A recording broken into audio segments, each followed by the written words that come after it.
Assalamualaikum warahmatullahi wabarakatuh.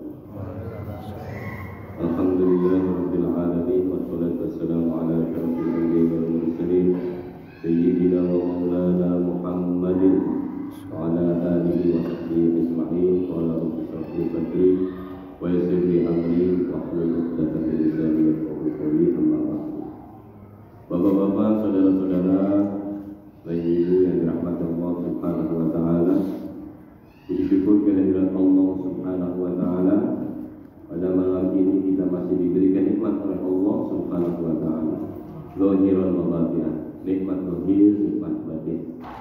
Wa in ta'udzu ni'matallahi la tuhsuha. Kalau kita ngitung nikmat Allah, enggak bakalan cukup. Belum lagi kita menghitung nikmat batin, nikmat zahir saja kita tidak akan pernah mampu menghitung. Maka dengan besarnya anugerah Allah ini,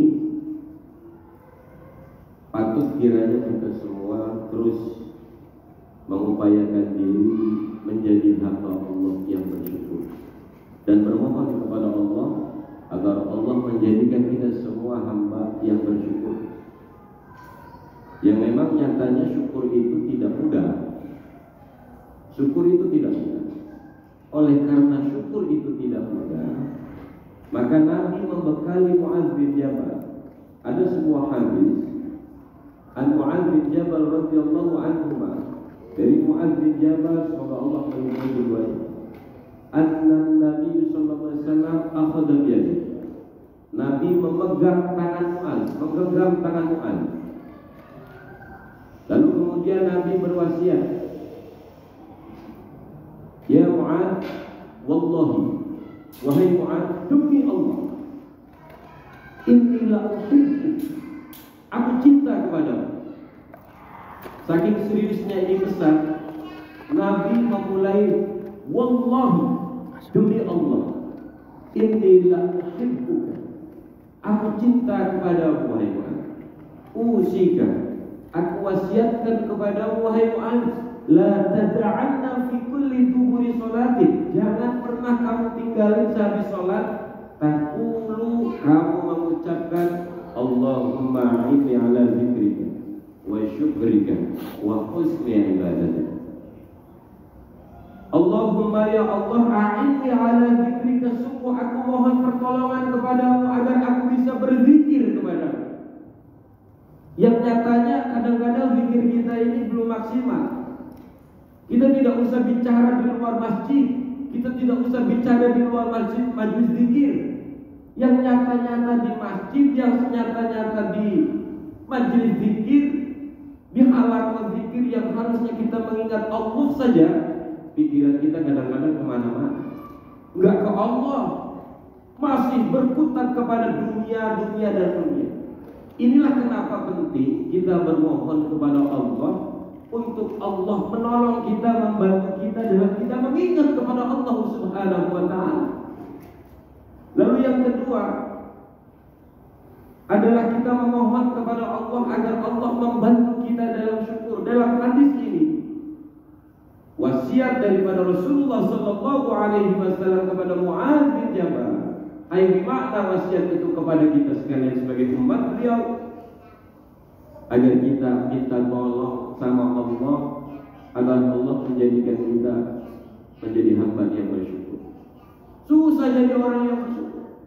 Belum lagi kita bersyukur kepada Allah Subhanahu wa taala dengan nikmat batin, nikmat zahir yang Allah anugerahkan sedemikian rupa saja. Seberapa serius kita mensyukuri? Kita tidak usah menggarisbawahi bahwa rezeki itu adalah uang, harta, benda dan lain sebagainya. Yang ada dalam diri kita saja.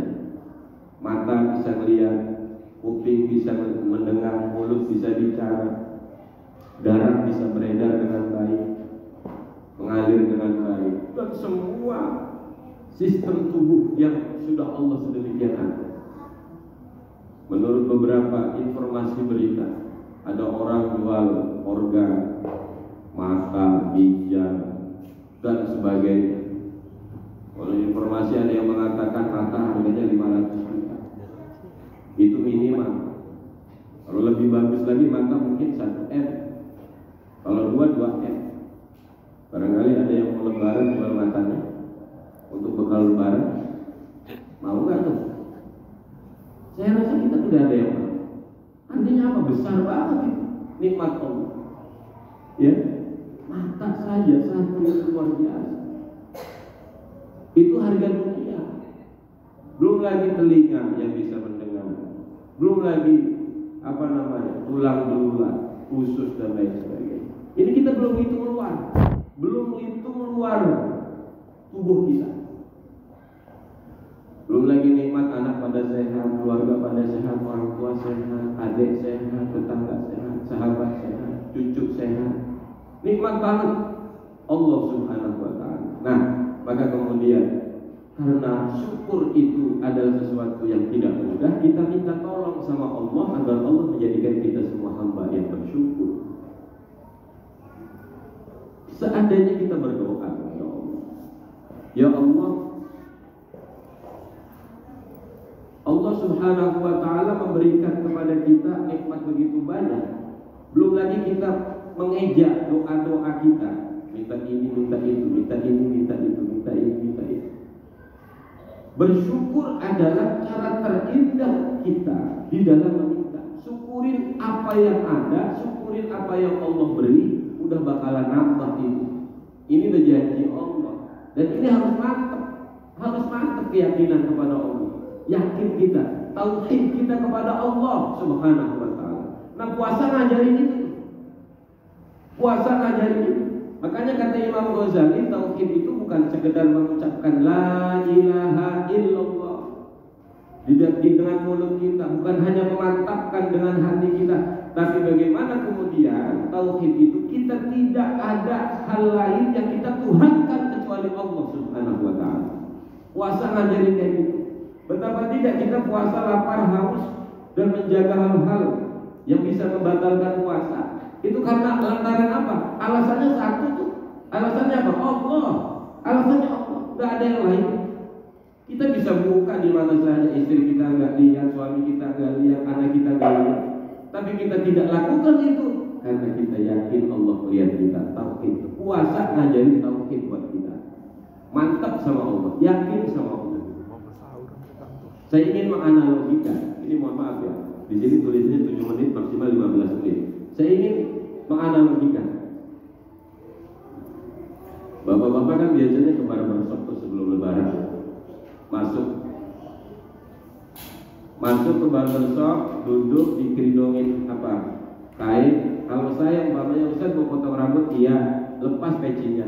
Peci saya lepas, Pak. Kacamata saya lepas. Ini minus 4. Kalau saya lepas ini kacamata, cermin segede gitu, saya tetap nggak bisa lihat, Pak. Betul nggak? Nggak lihat. Apa yang akan dilakukan oleh tukang cukur nggak lihat. Lalu kemudian sebelumnya Ustaz mau potong rambut seperti apa? 1 David Beckham, 2 Ronaldo, 3 Tukul umpamanya. Saya nomor 3 dah. Akhirnya saya pilih nomor 3. Baik Ustaz, dipotong mulai itu, pokok susus gitu. Coba, biasanya apa yang dilakukan oleh tukang cukur? Dia melakukan sentuhan-sentuhan yang ringan saja. Dia pegang sebelah kanan saya. Apa maksudnya? Saya nengok ke kiri. Dia pegang sebelah kiri saya. Dia ke kanan, saya ke kanan. Dia pegang jidat saya tengah. Dia pegang ke bagian belakang saya harus duduk. Sentuhan lembut seperti itu menjadi kita paham kemauan daripada tukang cukur. Nurut banget kita sama tukang cukur. Mulai lepas kacamata, lepas peci, suruh duduk, gak mau gerak, gak boleh gerak-gerak. Jangankan gerak, gak sengaja gerak ngantuk tuh, ada videonya tuh orang India ngantuk digampang. Ya kan? Endingnya apa ketika kita potong rambut? Itu bulu-bulu halus kita kan mau dikerik. Pisau segitu tajamnya, ibu-ibu sekalian, pisau tukang cukur itu lebih tajam daripada pisau di dapur kita. Ditempelin di leher kita. Ada gak perasaan di hati kita? Sedikit saja. Ini orang mau borok leher saya. Perasaannya ada gak? Gak ada. Kalau seandainya kita jawara terus ditempelin itu pisau di leher kita, lantas kita pakai kuda-kuda, kan enggak juga. Mau ngapain tante begini? Oh enggak. Kita gak lakuin itu. Kenapa?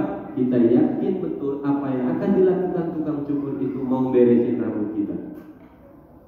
Bisa gak sih kita kayak gitu melebihi kita, ke Allah melebihi keyakinan kita sama tukang cukur? Kita pun udah minta nih, udah pesen. Kan tadi misalnya rambut ini, rambut ini. Kita udah pesen 5 hari sekali, 5 kali sehari. Rabbana atina fid dunya hasanah wa fil akhirati hasanah wa qina adzabannar. Emang itu doang yang kita hafal? Ya Allah, pengen hidup saya baik-baik saja, akhirat saya baik-baik saja. Itu terus kita minta sama Allah. Oke, kata Allah, akan aku berikan kebaikan dalam hidupmu, baik di dunia ataupun di akhirat. Syaratnya kamu harus nurut. Apa yang aku perintahkan, kamu nurut. Apa yang aku larang, kamu tinggalin. Kamu harus nurut, patuh. Dan satu saat untuk rapihin hidupmu, aku berikan pisau tajam dalam kehidupanmu berupa ujian. Harusnya ketika ujian datang kepada kita, apa yang kita lakukan? Kita mengikuti tuh alurnya. Alur Allah seperti apa? Oke, ya Allah, saya siap menghadapi ujian ini. Bismillah. Toh ujian ini datang dari mudah, yang akan menyelesaikan adalah Engkau ya Allah. Segitu kita harus yakinnya. Dan harusnya kita tidak ada keraguan sedikit pun kepada Allah Subhanahu wa Ta'ala. Allah gak bakalan nyengsarain kita. Allah gak bakalan zalim sama kita. Allah pasti akan mewujudkan permohonan kita, baik di dunia hingga di akhirat. Yakin gak kita sama Allah? Yakinlah kepada Allah melebihi keyakinan kita sama tukang cukur. Yang ketiga dalam doa itu, wa husni ibadah. Nabi mewasiatkan Mu'adz bin Jabal agar minta sama Allah, agar Allah bantu kita agar semakin hari semakin baik ibadah kita. Yang tahu ibadah, kualitas ibadah kita itu kan Allah sama kita. Kita nggak usah koreksi ibadah orang lain lah. Betul nggak? Kita nggak usah koreksi ibadah orang lain. Yang tahu Allah sama kita. Kita introspeksi aja nih, ibadah saya udah benar apa belum? Cara sholat saya udah benar belum? Sedekah saya udah benar belum? Saya sama suami udah benar belum? Saya sama istri udah belum? Udah benar apa belum? Saya sama anak udah benar apa belum? Sama tetangga udah benar apa belum? Ibadah ritual sampai ibadah sosial, kita cross check kembali dalam diri kita, ini kita udah benar apa belum? Kalau nyatanya kita temukan kita ini belum benar, ya Allah bantu dong saya untuk bisa benerin ini ya Allah, karena Engkau yang bisa memberikan kekuatan kepadaku untuk berbuat, baik itu melakukan kebaikan ataupun meninggalkan keburukan. Dan Allah, la haula wala quwata illa billahil aliyyil azim. Saya rasa ayo kita ambil hikmah dalam Ramadan ini. Ramadan masih beberapa hari ke depan. Ada, ini malam berapa? Malam ke-13 ya, sekitar separuh bulan lagi kita melakukan ibadah Ramadan. Kita udah nanti sejak 2 bulan yang lalu. Allahumma barik lana fi Rajab wa Sya'ban wa balighna Ramadan. Kita udah nyampe nih bulan Ramadan. Jangan sampai berlalu begitu saja tanpa kita mengambil hikmah, kita mengambil kemuliaan di dalam bulan suci Ramadan. Antum musim kullu ihsan, Ramadan itu musim segala macam kebaikan. Banyak banget yang harus kita ambil. Jangan lewat-lewat begitu aja. Ya, mari kita benar-benar greget gitu di bulan Ramadan ini, ibadahnya baik ritualnya ataupun sosialnya. Insyaallah mudah-mudahan Allah tolong kita. Amin ya rabbal alamin. Wallahu muwaffiq ila aqwamit thoriq. Wassalamualaikum warahmatullahi wabarakatuh.